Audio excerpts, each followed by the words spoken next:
Welcome back to another episode of Gut Check Time. I'm your host. Today we'll be talking about NCAA Week 11 gambling picks and predictions. Before I start, can you please hit that like button though if you like the video? And at any point you decide you like this video or you want to see more content in the future, just hit that like button down below. It looks like this. Then also subscribe down below. It really helps out the channel. Thank you. So far, gambling picks have gone a little bit of astray here in college. I've gone 48, 47, and 2 on the year. 112 and 28 though in my straight up picks, so that's pretty good. I'm pretty excited about this week's worth of games. I'm actually more excited for the Penn State Minnesota game. I don't know why. I think Bama and LSU is going to be a good game, but I know what the story is going to be. I think at the end of the game, if Bama loses, we're going to hear about how Tua was hurt. Even though he'll probably play well, they'll just use it as an excuse. Then if LSU wins, we'll say they're the team to beat. So I kind of know what the storylines will be after this, no matter what. I don't know what we're going to say about Penn State, Minnesota afterwards. I think if Minnesota wins, you're going to get conflicting things. You're going to say, well, was Minnesota really good now? Are they the second best team in the Big Ten behind Ohio State? Or was Penn State overrated this whole time and Minnesota just beat an overrated team? You get one of those two things. So let's get started with that. It's 8-0 number 4 Penn State at 8-0 number 17 Minnesota. A little bit of a shock there that they were ranked 17th in the college football playoff committee poll, but they really haven't played anyone up until this point. I believe South Dakota State was their hardest game, and South Dakota State is an FCS team. Yes, I know they played Maryland, Rutgers. I think South Dakota State could beat both those teams right now. So I think Minnesota a couple weeks ago was overrated, but they've started to play better, and I think PJ Fleck has this team starting to believe about how good they actually are. So I think this is going to be a good football game. Is Penn State's quarterback Sean Clifford going to be able to move the ball enough through the air versus this Minnesota defense, which is pretty good?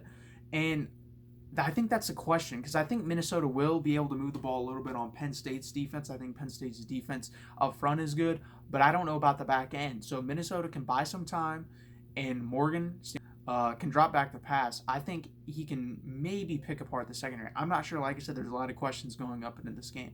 And then on the other hand, will Sean Clifford, like I said, be able to move the ball enough versus Minnesota's defense? We'll have to see. I think Penn State does win the game, but I think it's going to be a close football game. I think they win the game 28-24, and Minnesota's getting 6.5 points here. Take Minnesota 6.5 and take the over of 47.5 here. So I'm taking Minnesota plus 6.5, and I'm taking the over of 47.5. Next up, big game. Undefeated teams, both 8-0. LSU versus Alabama, both coming off byes, I believe. I know Alabama is. I think LSU is. So yes, I believe they're both coming off byes. LSU's getting 6 points here on the road. And this is a tricky game for me because everyone's predicting this game to be close or LSU wins the game. And usually that's when a blowout happens. I think if Tua was healthy, with this type of motivation coming from Nick Saban and all the media, or he'll blow up all the media hype saying, look, guys, they're better. Everyone thinks they're better than us. Everyone thinks they're going to beat us. I think they could blow them out. Because I think these teams are pretty much mirror images of each other. Their defenses aren't as good as they used to be. They're still good. And then their offenses are spectacular with NFL talent all over the field. I mean, 6 or 7 of these guys are going to be drafted, or actually take it back, 8 or 9 of these guys, including Tua and Joe Burrow and most of the wide receivers and maybe a couple offensive linemen, are going to be drafted in the top 60 of the next 2 NFL drafts. So, I mean, they're just loaded both on offense. I think it's going to be a high scoring game. I don't think it's going to be as high as most people think. I have Bama winning this game for the simple fact I think what separates these teams are the running backs. I think Najee Harris is better than Edwards-Clydes-Helaire, I believe is how you pronounce his name. And then you also have John Emery, the freshman. He hasn't been getting much run lately, though, at all, mostly this season, actually. So I think Najee Harris, that one play he had against South Carolina where he hurls someone, stiff arms another guy down to the ground, and then runs to the end zone full speed, was ridiculous. He'll be in the NFL. I think Bama wins this game 35-30. So I'm taking LSU in the 6 points here, but barely, and I'm taking the under of 62.5. I think it's a little bit less than the experts think. Next up, we're going to talk about Iowa State, who is 5-3, versus number 9 Oklahoma, who is 7-1. And the good question came out: why is Baylor ranked so low? They're undefeated at 8-0, and I believe they're ranked number 12. When Oklahoma is 7-1 with a loss to Kansas State. Kansas State team I think is good, but I don't think they're great. I think they'll probably end up going 8-4 and being between the 22 to 26 range at the end of the year ranked wise. And Baylor's beaten about the same competition Oklahoma has. Oklahoma's best win is versus my Texas Longhorns. Let's be honest about that. I think Texas ends up going probably 8-4 or 9-3. I think we can win out. I don't think we will. I think we'll go 8-4, which puts us at around a same thing Kansas State will be 20 to 20 or 22 to 26. That's your best win, and the other team's undefeated, and their best win is I don't know, probably last week against West Virginia. No, I take that back. Versus Iowa State. So I think at this moment, Baylor should be ranked higher than Oklahoma. I think Oklahoma is one of the most overrated teams in the nation as of this moment. I think they can prove me wrong. Obviously, if they go on and win the Big 12 and go 11-1, you're going to be in the top 6 vying for a college football playoff spot. I think they win this game for the simple fact Iowa State's not dynamic enough on offense. I think Oklahoma has a bounce back week on defense. I have them winning this game 38-27, but I'm taking Iowa State plus 14.5. And I'm also going to take the under of 68 here. Yeah, I know, a little bit of a shock there. I believe the reason for that is Oklahoma, like I said, coming off a bad week versus Kansas State and then a bye week. I think they're going to play better on defense. And I think Iowa State's a top 3 defense in the Big 12 year in and year out since Matt Campbell's got there. So a little bit of a lower scoring Big 12 game. Still 38-27 though. Next up, we're going to have Missouri versus Georgia. This is the ultimate trap game for Georgia. You had Florida last week, you have Missouri this week, and then you have Auburn next week. So same issue in between. You get a decent Missouri team, and Missouri team is probably going to go 8-4, 7-5. I think Georgia's going to win this game. I think it's going to be close, though, closer to the 16.5 point spread. So I'm going to take Georgia to win 34-20, and I'm taking Missouri plus 16.5. And I'm also going to take the over 48. That's way too low. I mean, that's 16.5 points. I'm thinking Georgia's gonna beat them 34-10, somewhere in that range, or 31-10. I don't see that happening. I just don't. I think Missouri will put up points just for the simple fact, like I said, you're coming off an emotional win. You're gonna have an emotional game next week. Kids are looking ahead. I don't care what people say. Some of those kids are gonna be looking ahead. I'm taking Georgia to win the game though. If this was a Missouri team like I thought of them at the beginning of the year, I think Missouri could win the football game. They've proven not to be that. Obviously, starting off with the loss to Wyoming, they weren't that.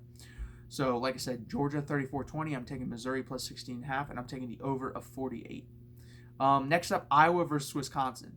Pretty much carbon copies of each other. Both play good defense. Both like to run the ball. Both have decent quarterbacks. Not great, not good, but decent. I mean, they're prototypical Big Ten teams, and pretty much Wisconsin is just a little bit more talented version of Iowa, in my opinion. And Wisconsin's at home, so if the little bit more talented team that are pretty much the exact same structure-wise is at home, I'm going to take that team, and I think it's going to be a low-scoring game. Wisconsin's defense is for real. I know what Ohio State did to them, and that was partially because, I mean, you could tell halfway through that third quarter, my dad and I looked at each other and said, they're gassed, and they were. You could see the guys' hands on the hips, looking over the sideline like, come on, man. And every time they're probably on the sideline, watch their offense like, get us 3 first downs, 2 first downs, something like that. A 4 to 5 minute drive, and we can keep you in this game. But they could never do it. So I think, obviously, Iowa doesn't have the offense. Ohio State does, not anywhere near. Most teams in the country don't. So I'm going to take Wisconsin to win this game 21-10, low-scoring game in Madison. So I'm taking the under of 38. That's a crazy low number. If it went over by a little bit, I wouldn't be shocked. I don't think it goes over 42 points. If that was the line, I would pound the under because I don't think it would go under 42. At 38 is questionable, but I'm going to take the under here. I'm also going to take Wisconsin -9, though, obviously, because 21-10 is 11 points. Next up, we're going to have Illinois versus Michigan State. 5-4 Illinois versus 4-4 Michigan State. And I said in my preview and predictions, this is one I'm very proud of. There's some things I've gotten wrong. There's some things I've gotten really right. And this is one of them. I said Illinois would win 6 games. That sounded crazy to most people. They've only won, I believe, last year they won 4 games. And most people were thinking the same thing, 4, maybe 5. I thought they'd become bowl eligible. Guess what? They got a real shot at it. They have Michigan State. They're at Michigan State. They have a bye week. Then they're at Kinnick. So I think a loss there versus Iowa. Then they play Northwestern. I think they're better than Northwestern. I think they can beat Northwestern, especially at home.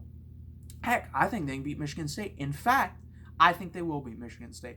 I have Illinois winning this game 24-14 for the simple fact of Michigan State, again, tremendous defense. Their offense is horrendous. Brian Lewerke is one of the worst college quarterbacks I have ever seen in my life. He's terrible.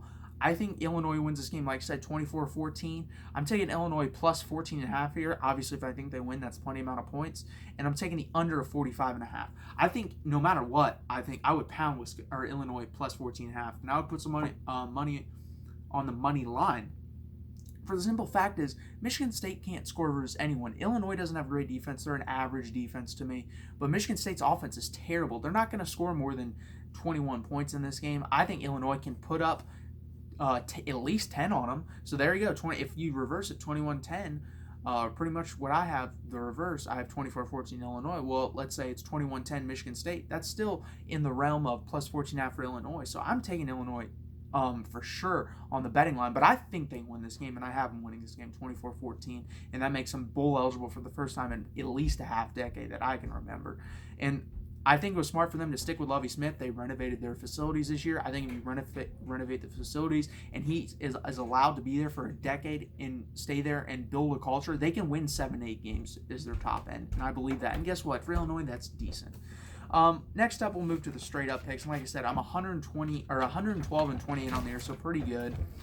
And most of these are going to be pretty easy. Let's run through them. Number 12, Baylor versus TCU. I think Baylor is a good football team. I think they're overrated, though. Again, I think they should be. This isn't based on what your eyes tell you for the rankings. It's based on what we've seen on the field. On the field, and statistics and record-wise is what I mean by on the field. I think they should be in a top 10 team. They're undefeated in a Power 5 conference versus pretty much the same identical schedule Oklahoma has been through with one less loss. Obviously, undefeated Oklahoma has one loss. They should be higher than Oklahoma, so they should be in the top 10. I think TCU gives them a struggle, though, but I do believe Baylor wins for the simple fact we don't know who TCU's quarterback is going to be. Alex Delton, their backup, is gone. Their third stringer, I'm not sure what his name is, but he is transferring as well. That name's escaping me right now. And then Max Dugan, their starter, is banged up, so he may not even play. And if he doesn't play, that's their fourth-string quarterback who's on the scout team. Baylor would just demolish him. I'm taking Baylor. ECU versus SMU. I'm taking SMU off a hard loss to Memphis. Vandy versus Florida. Same thing kind of that SMU's going through, a hard loss to a really good team. To Georgia, I think they bounce back and kill Vanderbilt. Maryland versus Ohio State. Ohio State's a 44.5-point favorite. I think they cover that spread. No one else does. I think they do. Ohio State destroys Maryland. Kansas State versus Texas. Number 16, Kansas State versus Texas. I'm taking Texas. This is a era-defining win for Tom Herman if he gets it. To me, or it's an era-defining game, I should say. This is where people will look back, in my opinion, in 5 years, if Tom Herman is there and say, this is why this worked, and if we lose, this is why it didn't work. Because I believe that he will lose this team if they lose this game. You can't be 5-3, go to 5-4 in your third year at the University of Texas. That's not possible. It should not happen. We're the richest program in the country. It should not happen. It's pathetic if it happens. I think we win, though. The reason for that is we finally get some defensive starters back. It's going to be nice to have. I think we get 3 defensive starters back, so that helps out a lot. And I believe Kansas State, they like to pound the football. Guess what? That's the one thing we're good at. We're pretty much good at stopping the run. Now, if they start slinging it, that's going to be questionable. But I think Texas wins this game close, though. Wake Forest versus Virginia Tech. Virginia Tech's been playing better of late. Everyone wanted Justin Fuente's head. He's been playing better. I believe they're 5-3 now. Almost beat Notre Dame on the road last week. I think Wake Forest gets the win, though. I think it's going to be a close game. Wouldn't be shocking if Virginia Tech pulled up the upset there. Connecticut versus Cincinnati. Connecticut's god-awful. One of the worst football teams in Division I. I'm taking Cincinnati easily. Notre Dame versus Duke, again, I think it's a close game because I don't think Notre Dame's that good. I think they're overrated at 15. I think they should be about 21-24. I think Notre Dame wins this game, though. Clemson versus North Carolina State, the night game on ABC, a pathetic night game. Clemson by 4 touchdowns. And then Wyoming versus Boise State. Boise State's trying to keep their hopes alive for a New Year's Six Bowl. We'll see if it happens. I'm taking them to win this game. Probably by a touchdown or 2. I think it's going to be a good game. Wyoming's a pretty good team. Obviously, like I mentioned earlier in the video, they beat Missouri at the beginning of the year. And the Mountain West is a sneaky good conference, but I'm taking Boise State. I hope you liked this video. Thanks for watching. Please hit that like button. Please subscribe.